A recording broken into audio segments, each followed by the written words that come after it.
ಘಂಟೆಯಲ್ಲಿ ಮಂತ್ರಾಕ್ಷತೆ ಮಂಚಾಲಯ ಮಣ್ಣ ಕಣಗಳಲ್ಲಿ ಮೂಲ ರಾಮ ನಿನ್ನ ತಂದೆ ನೀನೆ ನಮ್ಮ ತಾಯಿ ತಂದೆ ಸತ್ಯದ ದೀಪ ಹಚ್ಚುಬ ಕರುಣೆಯ ಕಿರಣ ಚೆಲ್ಲುಬ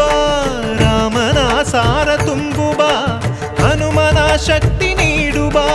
ಬೃಂದಾವನದಿ ನೆಲೆಸಿದ ಪೂಜನೆ ನಿನಗೆ ಶರಣು ಶರಣು ಶರಣು ಗುರು ರಾಘವೇಂದ್ರ ಶರಣು ಶರಣು ಶರಣು ಶರಣು ಗುರು ಸಾರ್ವಭೌಮ ಶರಣು.